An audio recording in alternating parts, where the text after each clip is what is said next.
नमस्कार मित्रांनो, मी प्राध्यापक विनायक ठाकूर, कृषी तंत्र निकेतन देवगड या युट्यूब चॅनलमध्ये तुमचं सगळ्यांचं मनापासून स्वागत. मित्रांनो, आज आपण असा वेगळा विषय आहे की गोट फार्मिंग. आता गोट फार्मिंग कोकणात चालतंय, मध्य महाराष्ट्रात चालतंय, विदर्भात चालतंय. आता हे गोट फार्मिंग संदर्भात काही बऱ्याच अडचणी येतात. फार्मिंग करावं कारण त्याला शाश्वत मार्केट आहे. फार्मिंग का करावं तर शाश्वत इथं चारा मिळतो.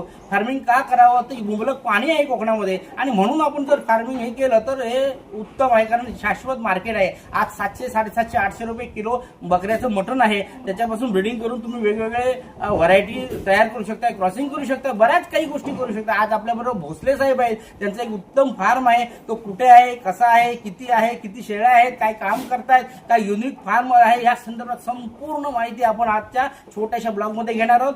आणि या ठिकाणी आपण शेळी फार्मिंग कसं करायचं या संदर्भात ट्रेनिंग घेणार आहोत किंवा ट्रेनिंग देणार आहोत. तर भोसले साहेब हे मास्टर ट्रेनर आहेत. भोसले साहेबांचा तुम्ही जर अभ्यास कराल तर गेली कित्येक वर्ष याच्यामध्ये जुजबी काम करता येते, आणि शेळी या विषयावर किंवा गोट फार्मिंग या विषयावर पूर्ण तज्ञ आहेत. आज आपण त्यांच्याकडूनच जाणूया की या फार्म संदर्भात आणि संपूर्ण लोकेशन किंवा माहिती आपण या पुढील व्हिडिओमध्ये बघूया.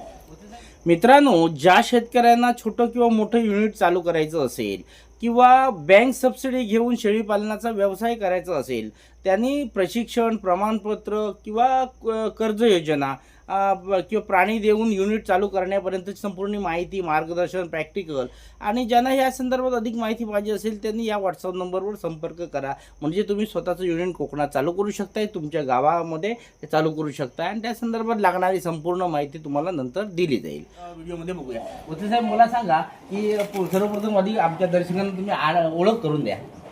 नमस्कार, माझं नाव सुमित लक्ष्मण भोसले. आपण सध्या उभे आहोत कॅलिफोर्निया 30 फार्मच्या आमच्या प्रकल्पामध्ये. शेळी पालनाचा प्रकल्प आहे जो आहे तळवडे या गावात, सावंतवाडी तालुका, सिंधुदुर्ग जिल्ह्यामध्ये. आम्ही साधारण 2012 सालपासून हे काम करतोय. म्हणजे आता जवळपास 14 वर्ष आम्हाला पूर्ण होत आली हे काम करता करता. सुरुवातीपासूनच आम्ही बंदिस्त शेळी पालनाचं काम करतोय. सुरुवातीला आम्ही 10 शेळ्यांपासून सुरुवात करून आताच्या घडीला आपल्याकडे साधारणपणे आम्ही 200 प्राणी at any given point of time ठेवलेले असतात. 200 प्राणी ठेवलेले असतात म्हणजे त्यापैकी साधारण 100-120 आमच्या स्वतःच्या शेळ्या असतात, त्यांना लागणारे नर असतात आणि त्यांची पिल्लं. तर अशा पद्धतीने हे जे काही पिल्लं आमच्याकडे तयार होतात त्याच्या विक्रीचं काम आमच्याकडे चालतं. म्हणजे ज्या काही शेळ्या आहेत त्यांची पिल्लं असतात, जाती विविध आहेत, ते आपण थोड्या वेळाने बघू. त्याच्यानंतर ज्यांना नवीन प्राणी म्हणजे 10+1, 20+1 किंवा 50-100 जे काही शेळ्या लागतात, समजा एखाद्याला नवीन प्रकल्प सुरू करायचा असेल, काही लोकांना डायरेक्ट शेळ्यांपासून सुरुवात करायची असते, तर त्यांना पण शेळ्या पुरवण्याचं काम आम्ही करतो.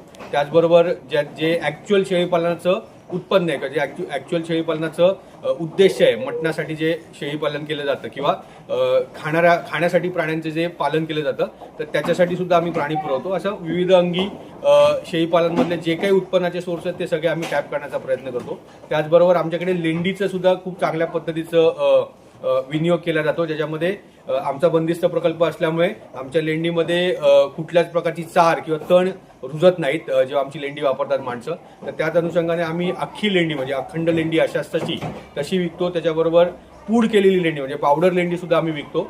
आणि तिसरा आहे कंपोस्ट लेंडी, जो काही दिवसभरात आमच्याकडे पालापाचोळा किंवा खायला घातलेल्यातनं जे काही वेस्टेज राहतं ते, आणि जी काही लेंडी आम्हाला कचरा काढताना जी सापडते, त्या सगळ्याला एकत्र कंपोस्ट करून आपण कंपोस्ट लेंडी खत म्हणजे लेंडी खताचं कंपोस्ट असंही आपण तयार करून विक्री करतो.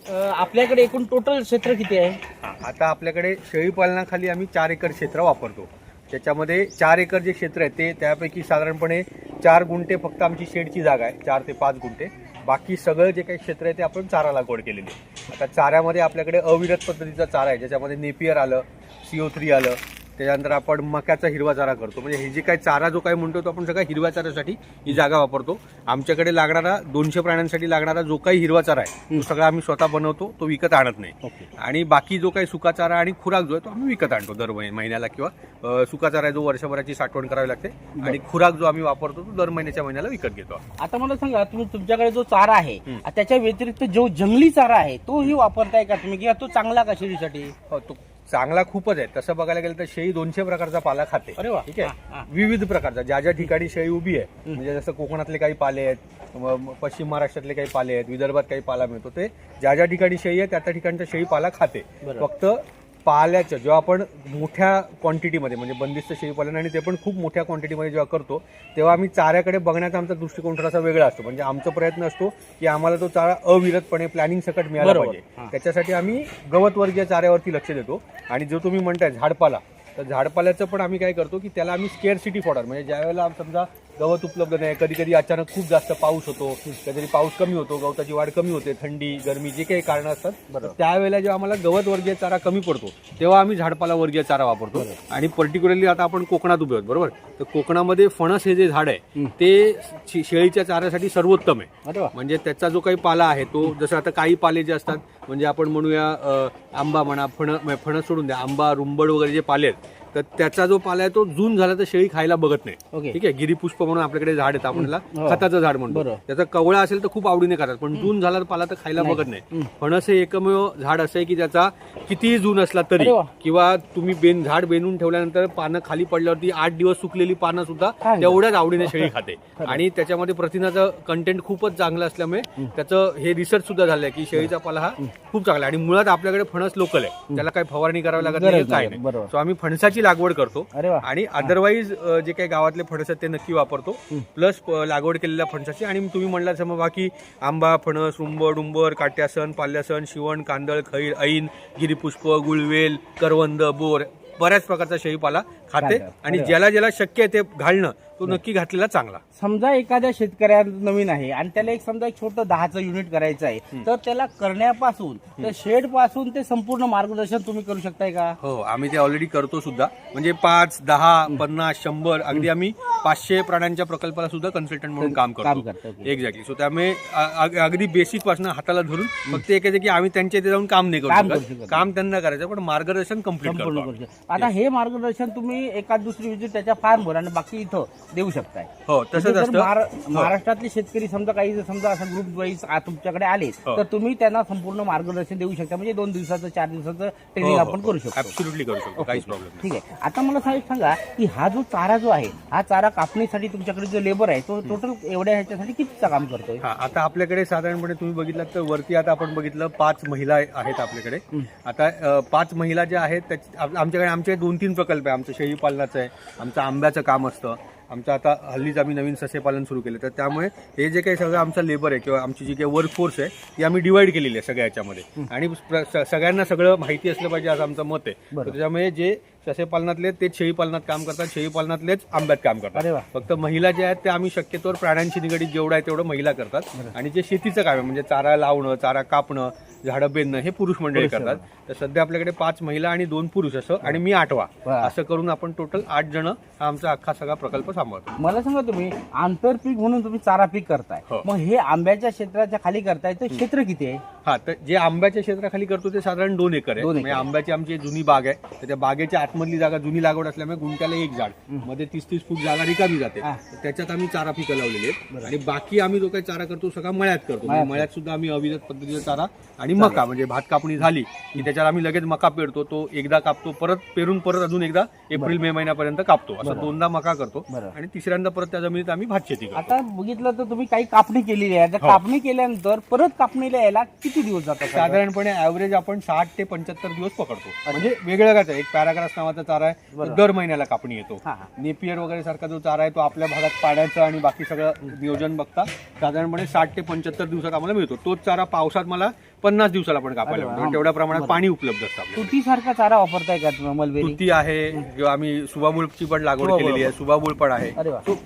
मी म्हणलं असं झाडपाला वर्गीय जे काय आहे ना, जसं आता तुम्ही इथे बघू शकता आपण आता पेरूचा पाला आणून ठेवलाय. तो आम्ही पिल्लांसाठी की ज्या नवीन पिल्लांना आम्हाला सवय लावायची वेगवेगळ्या प्रकारच्या पाल्याची, मग त्यांना आम्ही तो सध्या पाला बांधून ठेवतो. आणि बाकी ज्या मोठ्या प्राण्यांना हिरवा चारा जो आहे तो सलगचा चालू आहे. जसं शेळीपालनामध्ये काही माणसं असतात की फक्त आवडीसाठी म्हणून एक आपल्याला ग्रामीण भाग आहे, तर घरामध्ये एक बकरा बकरी किंवा एक बकरी किंवा एक बकरा असावा काहीतरी जण. तर सध्या लोकांना गायी हा खूप मोठा प्राणी वाटायला लागला आणि जो आहे त्यामुळे त्याचं सगळं नियोजन वेगळ्या पद्धतीचं होतं. मग त्याच्याऐवजी समजा एखादी शेळी ठेवली तर गायीचं जसं शेण मिळतं तसं शेळीची लेंडी मिळते, गायीचं जसं दूध मिळतं तसं शेळीचं दूध मिळतं. तर त्या दृष्टिकोनातनं बरेचसे लोक इकडे आता आम्ही गोव्याच्या बऱ्यापैकी जवळ आहोत, गोव्यातनं सुद्धा बरीचशी लोक आमच्याकडनं येऊन एक शेळी हा. एक बोकड अरे वा. किंवा नुसता एक बोकड अशी बरीचशी खरेदी होते. अरे वा वा. तर मग ते असतं. त्याच्यानंतर जसं मी मगाशी म्हटलं की जे क्वांटिटीमध्ये फार्म सुरू करतात बरोबर. किंवा जसं आपण तिसरं जे मेन आहे की मटणासाठी जे अॅनिमल जातात बरोबर. तसं तिन्ही प्रकारचं ह्याच्यात पण होतं आणि त्याच्यात पण होतं. हो, तर साहेब मला सांगा तुम्ही आता तुम्ही मगाशी म्हटलं पालनासाठी आपण शेळी देतोय, हो. त्याच्यानंतर मटणासाठी देतोय, त्याच्यानंतर छोटी पाडसं पिल्लं देतोय, देतो, हो, बरोबर. तर आता ह्यांचा रेट कसा काय असतो? हा आता तुम्ही म्हटलं ह्या प्रत्येकाचा रेट वेगळा वेगळा राहतो. म्हणजे जसं फॉर एक्झाम्पल जशी आम्ही जी पाळायसाठी म्हणून पिल्लं विकतो 3 महिन्याच्या वर्षी आम्ही पिल्लं देतो. बरोबर. 3 महिन्याच्या खालची पिल्लं विक्री करतो पण आम्ही देत नाही. म्हणजे काय की समजा एखाद्याला आता परवा माझ्याकडे झालं की 3 दिवसाचं पिल्लू एका माणसाने बुक केलं. ओके. म्हणजे त्या माणसाला ते पिल्लू आवडलं. हा. ठीक आहे. ते बकरा बघण्यासाठी आलेले ते आमचे नेहमीचे गिरायक आहेत. ते 1-2-3 महिन्यातनं एक प्राणी आमच्याकडनं हळूहळू घेऊन जातात. बरोबर. तर त्यांना तो पिल्लू खूपच आवडला. पण ते त्यांना मी म्हटलं की तुम्ही हे बुक करा. त्यांनी ते बुक केलं. ते 3 महिन्यासाठी आम्ही कशासाठी ठेवतो तर आम्हाला आईचं दूध पाजायचं असतं. दूध तोडून आम्ही 3 महिन्याचं पिल्लू त्यांना 3 दिवसाचं पिल्लू दिलं तर त्याला त्रासच होणार आणि बरोबर. शक्यता आहे की ते जगणार नाही. Mortality, बरोबर. त्याच्यामुळे आम्ही 3 महिने त्याच्यासाठी ठेवतो. दुसरं कारण असतं की त्यांचा जो काही वॅक्सिनेशनचा प्रोटोकॉल आहे बरोबर. तो आम्ही 3 महिने ठेवून कंप्लीट केलेला असतो बरोबर. आणि त्याच्यानंतर आम्ही ते प्राणी न्यायला ओपन करतो. बरोबर. मग जे बुक होतात ते ऑलरेडी जायचेच असतात आणि जे अदरवाईज आमच्याकडे राहतात ते 3 महिन्याच्या वरच्या आम्ही पिल्लं विकतो. मग ह्या 3 महिन्याच्या वरच्या पिल्लांचा जो रेट असतो तो 750 पासून ते 850 रुपये प्रति किलो या दरात आम्ही देतो. त्याच्यामध्ये आता हा रेट एवढा असतो कारण तुम्हाला आई सुद्धा दिसते, वडील सुद्धा आमच्याकडे. ही बाहेरनं आणलेली पिल्लं ट्रेडिंगची पिल्लं नाही, नाही, बरं, नसतात. स्वतः. सगळी पिल्लं आमच्याकडे जन्माला आहेत. जो कोणी आमच्याकडनं ती पिल्लं नेतो त्याला त्या पिल्लाचा आई आणि वडील दोन्ही बघून घेता येतं. ओके. म्हणजे थोडक्यात त्याचं जेनेटिक्स बघून ते प्राणी घेऊन जातात. बरोबर. आणि मग त्याच्यामध्ये वेगवेगळे स्लॅब्स आहेत की त्या 3 महिन्यामध्ये त्याची किती वजन वाढ झाली. आता काही पिल्लं आमच्याकडे 3 महिन्यामध्ये 24 किलो 25 किलो पर्यंत पण पोहोचतात. मग अशा पिल्लांचा दर थोडा जास्त असतो कारण त्यांचा पोत चांगला आहे, त्यांचं जेनेटिक्स चांगले असल्यामुळे त्याचा रेट आम्ही जास्त लावतो. ओके. आणि जी ऍव्हरेज पिल्लं आहेत त्यांचा रेट ऍव्हरेज असतो. बरोबर. आता ऍव्हरेज पिल्लं म्हणजे काय की साधारणपणे ती 6 ते 8 महिन्यात 20 किलो होतात अशी पिल्लं ऍव्हरेज असतात. आणि हीच प्राणी हे 20 किलोचेच प्राणी मेनली आपल्याकडे जे मटणाला विकल्या जातात किंवा देवाला पाहिजे, लग्नाला पाहिजे. आपल्याकडे आता आमच्या भागामध्ये बरेच धार्मिक गोष्टी होतात की ज्याच्यामध्ये बोकड वापरला जातो. मग ते तो जो रेट असतो तो साधारणपणे 500 रुपये किलो असतो. म्हणजे 750 ते 850 हा पिल्लांचा रेट झाला. जे प्राणी खाण्यासाठी म्हणून घेऊन जातात त्यांचे 500 रुपये किलो असतात. 20-25 किलोचे बोकड असतात ते. आणि त्याचबरोबर आता कुर्बानीसाठी जे मोठे बोकड जातात ईदसाठी वगैरे किंवा काही लोक अगदी इतर गोष्टींसाठी पण 70-80 किलोचे बोकड घेऊन जातात. पण त्यांचा दर त्या मानाने परत वेगळा राहतो. साधारणपणे 600-650च्या रेंजमध्ये त्या बोकडांचा दर राहतो. त्याच्यानंतर जे जसं मी म्हणलं की आम्ही जे प्राणी ब्रीडिंगसाठी देतो की ज्यांना 10 शेळ्या आणि 1 बोकड किंवा 20 शेळ्या आणि 1 बोकड किंवा 2 बोकड असे जे आमच्याकडनं गट घेऊन जातात. मग ते गट त्या ब्रीड प्रमाणे समजा आता उस्मानाबादी ब्रीड असेल तर मग ते प्राणी आम्ही आमच्याकडे आणून सेट करून दिलेले असतात. त्या दृष्टीने त्यांचा साधारणपणे 475 ते 525 फिमेल्सचा जो रेट आहे तो 475 रुपये प्रति किलो आणि मेलचा जो रेट आहे तो 525 रुपये किलो असं ह्याच्याने ते उस्मानाबादी झालं. त्याच्यानंतर काही लोकांना काही राजस्थानी ब्रीड्स हवे असतात. म्हणजे सिरोही झालं, सोजत झालं, कोटा झालं, हैदराबादी झालं, अशा बऱ्याच राजस्थानी ब्रीड्स आहेत किंवा मोठ्या अंगाच्या ब्रीड्स आहेत. मग त्यांचा दर जो असतो किंवा बिटल आता बऱ्यापैकी फेमस आहे. तर मग त्यांचा जो दर असतो तो त्यांची जी काही क्वांटिटी आहे आणि त्यांची जी काही रिक्वायरमेंट असतात. आमची एक सध्या ऑर्डरवर काम चालू की त्या माणसांना सगळ्याच्या सगळ्या प्रेग्नंटच शेळ्या आहेत. 20 त्यांनी बिटल शेळ्या आमच्याकडे हे केलेल्या आहेत पण त्यांना सगळ्याच्या सगळ्या प्रेग्नंट आहेत. मग त्या आम्ही तशा हुडकून आणून दिलेल्या असतात आणि प्लस आमच्याकडे सेट केलेून दिलेले असतात. त्या अनुषंगाने जो काही आमचा खर्च असतो ते सगळं बघून त्याच्यात आम्ही त्याचा रेट लावतो त्याला. एक शेवटचा प्रश्न, जर समजा आपल्या वेंगुर्ला, सावंतवाडी, कुडाळ या जवळच्या ठिकाणच्या एखाद्या शेतकऱ्याने समजा एखादं छोटं युनिट 10, 15, 20 करायला गेलं आणि त्याला वॅक्सिनेशन हा सगळ्यात त्याच्यातला महत्वाचा पार्ट आपण जर मानला किंवा मॉर्टिलिटीचं होऊ नये म्हणून, तर त्याच्या संदर्भात संपूर्ण गाईड तुमच्याकडून होईल काय? आम्ही जे कोणी आमच्याकडनं प्राणी घेऊन जातात त्यांना अगदी हाताला धरून इंजेक्शन देण्याच्या ट्रेनिंग पर्यंत आम्ही सगळं दाखवतो. म्हणजे आमचं उद्देश असं की जर आमच्याकडनं एखादा माणूस 10 प्राणी नेतोय तर त्याचा प्रकल्प जर चालला तर त्याच्याकडे बघून अजून 4 माणसं येणार. Simple is that. त्याच्यामुळे त्यांना तो प्रकल्प चालवण्यासाठी जी काही मदत लागते, जसं मी म्हटलं फक्त त्यांच्याकडे जाऊन आम्ही स्वतः काम नाही करू शकत पण जी काही माहिती लागते, जी काही आपण म्हणतो ट्रेनिंग लागते किंवा सल्ला लागतो किंवा मार्गदर्शन लागतं ते आम्ही सगळा करायचा प्रयत्न करतो. आणि आमचं आता इतके वर्ष काम करत असताना आमचा अनुभव की आम्ही एखाद्याला काही गोष्टी सांगितल्याने आमचं काही कमी होत नाही. उलट आम्ही जेव्हा सांगतो तर आम्हाला सुद्धा त्याच्यानं रिव्हिजन होतं प्रत्येक वेळेला. आणि प्लस जे कोणी आमच्याकडनं प्राणी घेऊन जातात त्यांना जर चांगली आम्ही मदत केली, चांगली सर्व्हिस दिली आणि त्याच्यातनं त्यांचं जर चांगलं झालं तर आपोआप आमचं नाव चांगलं मोठं होतं. आणि त्याच बेसिसवरती मागचे 14 वर्ष शेळीपालन करतो. आता बऱ्याच ठिकाणी आपण बघतो की शेळीपालन एका वर्षात बंद होतात. तसं न होता आम्ही व्यवस्थित अविरतपणे काम करतोय. आमचं स्वतःचं काम प्रामाणिकपणे करत जे कोणी आमच्याकडनं आमच्या आमच्यासोबत जोडले राहतात, त्यांच्यासोबत पण प्रामाणिकपणे काम करत आम्ही पुढे चालतो. मित्रांनो, भोसले साहेबांच्या माध्यमातून प्रात्यक्षिकवर आधारित सिंधुदुर्ग लोकशिक्षण संस्था वेंगुर्ला यांच्याकडून कोकणातील नव्याने शेळीपालन करू इच्छिणाऱ्या शेतकऱ्यांसाठी आपण प्रमाणपत्र कोर्स ऑनलाईन आणि ऑफलाईन घेणार आहोत. फेब्रुवारी 2026 मध्ये घेणार असून ज्यांना सहभाग घ्यायचा असेल त्यांनी या नंबरवरही संपर्क करावा. अधिक माहितीसाठी या व्हिडिओच्या डिस्क्रिप्शन बॉक्समध्ये पहा